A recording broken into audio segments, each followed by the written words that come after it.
Hey guys, welcome to the Liberal Hive Mind, a channel solely focused on exposing the abundant hypocrisy of the left. There's a lot of corrupt politicians out there, a lot of self-serving people who cynically use their positions in government to enrich themselves and enrich their families, their loved ones, their friends. And of course, most of the time Nancy Pelosi is the poster child for this phenomenon. But one person that we should not ever ignore, somebody who always seems to be where the money is, to be benefiting herself from some of these backroom deals, the name that always pops up is Maxine Waters. And no, I'm not talking about Maxine Waters paying her daughter millions of dollars in campaign funds. Supposedly her daughter works for her campaign. We're talking about FTX US. Sam Bankman-Fried, the Democrat high roller megadonor, or we could probably say the former Democrat megadonor, Sam Bankman-Fried. Well, this whole Sam Bankman-Fried situation, this whole FTX US/DNC connection that is currently being exposed, is now exposing a couple Democrat characters. And Democrat Representative Maxine Waters is at the top of that list. Let me show you guys exactly what I mean by that. We've got some stuff to get into, so let's roll the tape. Alright folks, so let's first start off with the headlines that you might be seeing around. Maxine Waters thanks FTX founder Sam Bankman-Fried for being, quote, candid. Sam Bankman-Fried, founder of crypto exchange company FTX, who openly admitted he, quote, had a bad month, receives praise on Twitter from Congresswoman Maxine Waters for his apparent dedication to transparency. Bankman-Fried, who has recently said that he was masquerading as a woke Westerner, has benefited from an avalanche of favorable press as of late, including an op-ed in the Wall Street Journal and a public webcam event with the New York Times. Maxine Waters recently tweeted, Sam Bankman-Fried FTX, we appreciate that you've been candid in your discussion about what happened at FTX. Your willingness to talk to the public will help the company's customers, investors, and others. To that end, we would welcome your participation in our hearing on the 13th. And you might be asking yourself, why exactly is this significant? Well, it's significant because Maxine Waters is calling on Sam Bankman-Fried to come testify. And why that's significant is because Maxine Waters should be the absolute last person to even be in the room during a Sam Bankman-Fried hearing. And that's very simply because Maxine Waters was on the damn payroll. We know the history. Sam Bankman-Fried and Maxine Waters had a very cozy relationship, to say the least. Here's a video of Maxine Waters on the floor of the House blowing a kiss to Sam Bankman-Fried.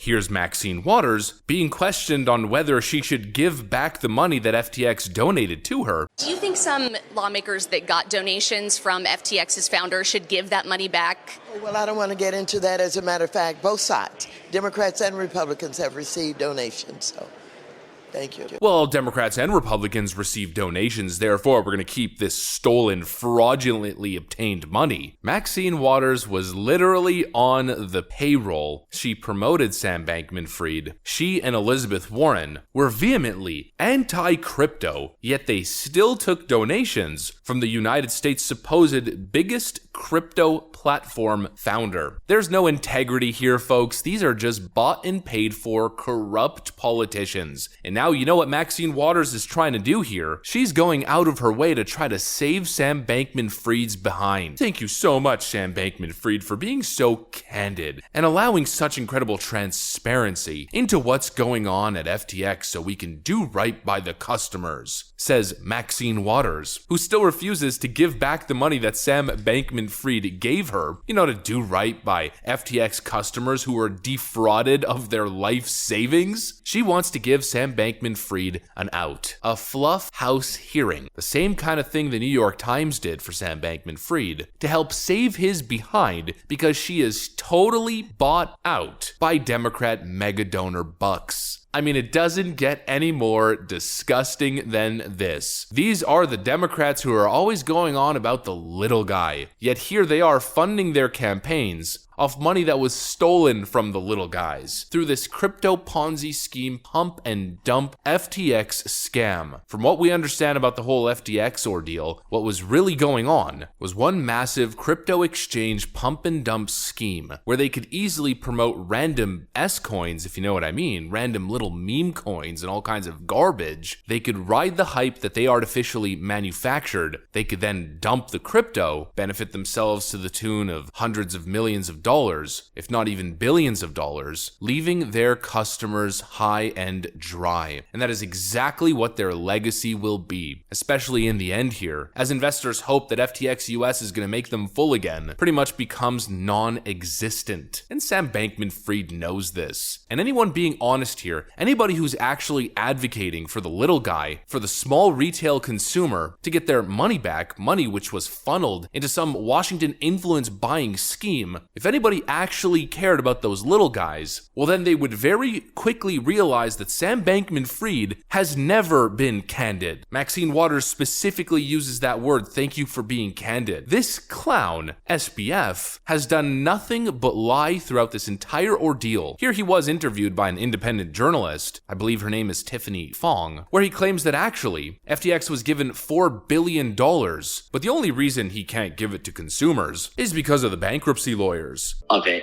and then there's like a dumb account that we labeled confusingly 4 years ago, and that was like 2/3 of the whole saga. Then the saga ends, and I honest to God believe if I hadn't filed for bankruptcy, all users would be whole and withdrawals would be on FTX right now.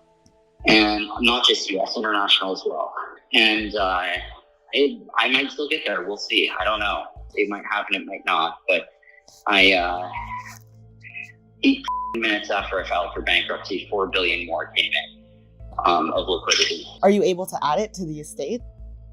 I'm working on it, but the current trustees of the estate would rather burn it all to the ground out of shame and attempt to find a way to bring more value to customers. So right now I'm stuck in a jurisdictional battle between countries over the bankruptcies. Give me a break. Here's Sam Bankman-Fried when questioned about the supposed backdoor that was built to funnel customers' money to Alameda Research without setting off the alarm. I feel like there was something about a backdoor that allowed you to execute commands that could alter the company's financial records without alerting others. Something like that. That this was put in place. I think that was a Reuters article. Which made it seem like you secretly were moving money in the background. Wait, and this is something that I would be doing?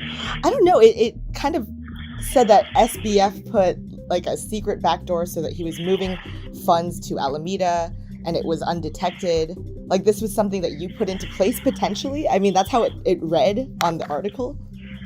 Well, that's interesting. So that I can tell you is definitely not true. Okay. I don't even know how to code. Is the honest, embarrassing answer.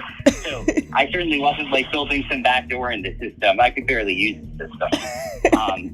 That's not true. I knew the system pretty well from a user interface perspective, but I literally never have opened the code base for it.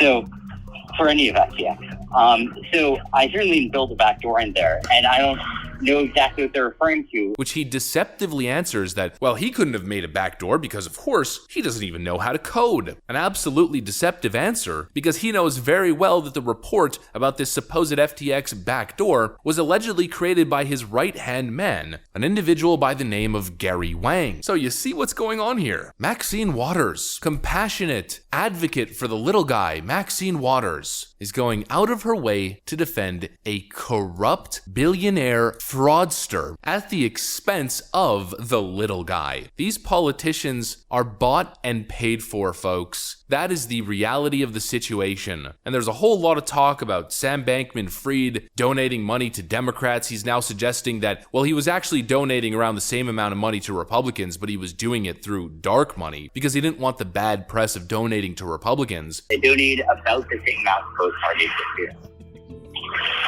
That was not generally known because despite Citizens United being literally the highest profile Supreme Court case of the decade and the thing everyone talks about when they talk about campaign finance, for some reason, in practice, no one can possibly fathom the idea that someone in practice actually gave dark. So, I don't know, all my Republican donations were dark. Which seems like a convenient excuse at the last second here, and now he's claiming that he was masquerading as a woke Westerner to gain favor with the press and Democrats. We don't know if that was actually his intent, but one thing we know for sure is that that is absolutely true, and it just goes to show how cheap these corrupt politicians and the corrupt legacy media really is because all you need to do to get their unwavering loyalty, for them not to question any of your fraudulent activity and business dealings, is pretend to be woke and send them a couple $1,000,000. That is how easy it is to buy out an American politician. We're talking about the top brass of the Democrat Party and the biggest names in the corporate media world. You know what? I think Sam Bankman-Fried got fleeced. He probably could have got the same coverage just pretending to be woke. Or just go a little bit further along the woke spectrum and you'd probably get the same favorable coverage. They protected this guy and they continue to protect this guy after he bankrupted people, after he legitimately stole money from hardworking Americans and civilians across the globe. I don't ever, and I mean ever, want to hear that the Democrats fight for or represent the little guy. The Democrats are always behind the policies, the decisions, the actions that end up shafting the little guy. And here's yet again another example. And even after the whole fallout, Maxine Waters is still sticking out her neck, trying to help this guy avert legal ramifications of his actions. It's absolutely despicable. That's what I got for you guys. Hopefully you enjoyed it. If you did, make sure to leave a like and possibly subscribe to the channel if you guys are up for it. I'm gonna get out of here. Thanks for watching, and I'll see you on the next one.